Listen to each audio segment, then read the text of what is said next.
Hello बच्चों, let's read the question. The question is mark the correct alternative each of the following. In triangle ABC, angle is 30, B is 40 and C is 110 degree.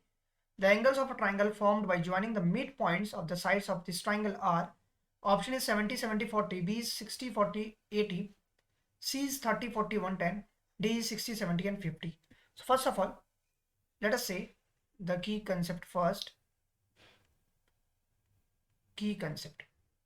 So basically, if अगर हम अपने की concept की बात करते हैं basically, so we know that what we know that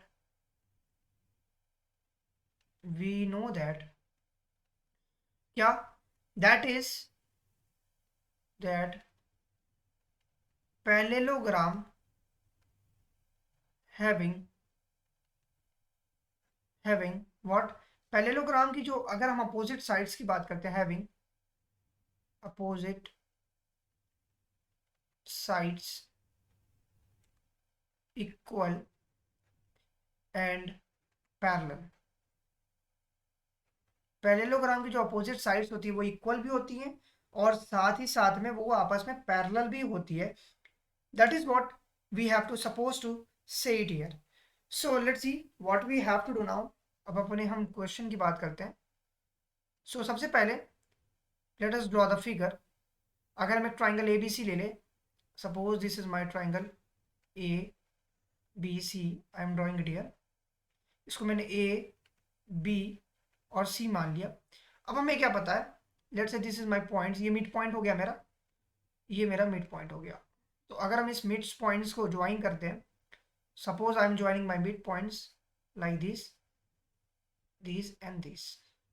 अगर हम अपने ट्राइंगल्स की मिड पॉइंट्स को ज्वाइन करते हैं, let's say this is the name edge, मैंने इसको एफ मान लिया, ई मान लिया और इसको डी मान लिया.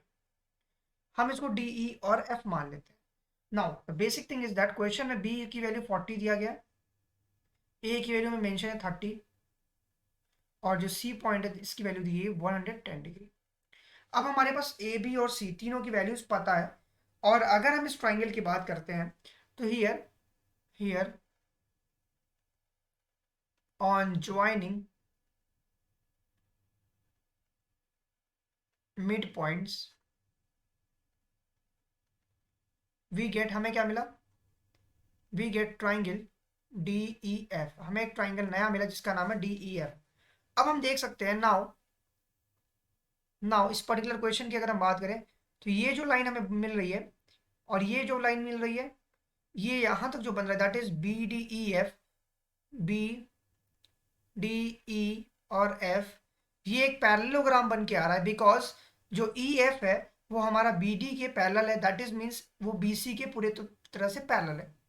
बिकॉज बिकॉज क्यों, E F is parallel to B C और is parallel to B D, is parallel to D C. वो आपस में सबके साथ पैरेलल है. इसी तरीके से सिमिलरली आपके पास जो डी सी ई एफ है वो भी is also parallelogram, is a parallelogram. तो इसका मतलब ये सारे पॉइंट्स जो है हमारे, ये सारे के सारे ये पॉइंट्स और ये पॉइंट, ये सब के सब पैरेललोग्राम हो गई. D E D C E F भी पैरेललोग्राम हो गया, ये भी पैरेललोग्राम आपस में हो गया. दैट मीन्स इसका मतलब ए एफ, अगर हम ए एफ की बात करते हैं, ए एफ वाला point, so this is what basically we are talking about A F D E. If I talk A F D E is also parallelogram, A F D E, क्योंकि इन सब में parallels already mentioned है. Similarly अगर हम बात करें यहाँ पे, सिमिलरली इसके लिए अगर हम बात करते हैं ए एफ डी ई के लिए, तो हम देख सकते हैं क्या, यहाँ पे जो डी एफ है वो किसके पैरेलल है, ए सी के पूरी तरह से पैरेलल है. और वो आपस में किसके पैरेलल है, सी ई सी के पैरेलल है और आपस में ए ई के पैरेलल है. जिस वजह से ये चारों के चारों पैरेलल्स होने की वजह से ये तीन तीन हमारे पैरेललोग्राम बन रहे हैं. अगर ये तीनों पैरेललोग्राम है, सो जो एंगल ए है हमारा वो किसके बराबर हो जाएगा, एंगल डी के बराबर हो जाएगा. ये एंगल ए है मेरा, ये एंगल डी के बराबर होगा. Because we know that parallelogram forms, जो भी पैरेललोग्राम्स बनते हैं opposite sides always are equal. तो दैट्स व्हाई ये एंगल ए और डी जो होंगे वो 30 डिग्री हो गई. और उसके साथ साथ एंगल बी की बात करते हैं. अब ये बी वाला जो एंगल हमारा बन रहा है ये एक पैरेललोग्राम है, तो ये ई के बराबर हो जाएगा, is equal to angle E. और वो कितना हो गया 40 degree. And the last one is what I am saying, angle C की बात करिए। सी हमारा जो एंगल बन रहा है ये वाला पॉइंट, इस एंगल के सामने वाला एंगल ये होगा, और ये एक पैरेललोग्राम, ऑलरेडी हमें पता है कि ये एक पैरेललोग्राम है, तो इसका मतलब अपोजिट साइड्स फिर से इक्वल हो गई, तो ये 110 डिग्री हो गया, दैट इज इक्वल टू किसके, एंगल एफ के, ये एफ के बराबर हो गया।